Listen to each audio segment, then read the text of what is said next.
আসসালামু আলাইকুম, আশা করি সবাই ভালো আছেন। আজকে তাদের মাঝে কিছু দুঃখের কথা শেয়ার করতে আসছি অ্যাজ এ বাইকার হিসাবে। আসলে আমি জানি না আমার কিভাবে দিন যাচ্ছে। আমার রাত্রে ঘুম হচ্ছে না ঠিকঠাক। তো এটার রিজন হচ্ছে পরশুদিন অর্থাৎ শুক্রবারে আমি যে কোনো একটা ইমার্জেন্সি কাজে ঢাকায় যাই। তো ঢাকায় যাওয়ার সময়, ঢাকায় গিয়ে আসার সময় গাড়িটি সার্জেনে আটকায়।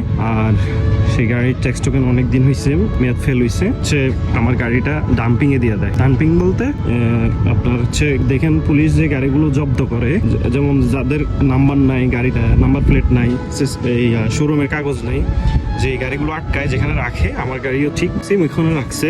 এখন উনি আমাকে একটা স্লিপ ধরাই দিছে, ডাম্পিং এর স্লিপ। আমি এতটা আবেগ আপ্লুত হয়ে যাবো এটা আমি জানি না, কারণ বাইকটার সাথে আমার এত ভালো সম্পর্ক। বাইকটা আমার একটা কাছের মানুষের মতো হয়ে গেছে। আসলে বাইকটা ছাড়া আমার 2 দিন রাত ঘুম হয় নাই। তো বুঝতেছেন অবস্থাটা কি। বাইকটা আমার এত কাছের হয়ে গেছে মনের অজান্তে, এটাও আমার জানা ছিল না। যাই হোক, আমি যখন বাইকটাকে হারাইলাম বা একটা জায়গায় রেখে আসছি, অপরিচিত জায়গায়, আমার হাতের নাগালের বাইরে, তখন আমার এই জিনিসটা ফিল হচ্ছে আমি আমার খুব কাছের মানুষকে হারাই ফেলছি, বা আমার খুব কাছের একজনকে আমি কোথাও রেখে আসছি। ভিতর কেমন যেন একটা ফিল হচ্ছে যে না, আমি মনে হয় কাউরে হারায় থুয়ে আসলাম বা কাউকে অপরিচিত কোনো জায়গায় রেখে আসলাম।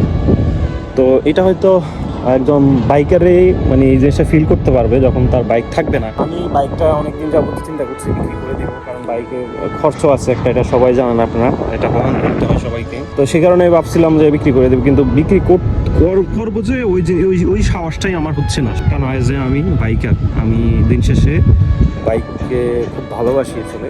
কারণ আজকে 7-8 বছরে এই বাইকের সাথে জার্নি আমার। আমি ইনশাল্লাহ খুব দ্রুতই আজকে কিংবা কালকের ভিতর আমার বাইকটাকে ছাড়াই নিয়ে আসার চেষ্টা করব। কিন্তু আমার ভিতরে যে জিনিসটা ফিল হয়েছে, এটা জাস্ট আপনাদের শেয়ার করলাম আর কি। আমি জানি না এটা কতটুকু একটা জিনিসের প্রতি আকৃষ্ট থাকলে হয়, এই জিনিসটা আমার জানা নেই। সবাই দোয়া করবেন যাতে আমি আমার প্রিয় বাইকটাকে আমার মাঝে ফিরিয়ে আনতে পারি। ধন্যবাদ, সবাই ভালো থাকবেন। আসসালামু আলাইকুম।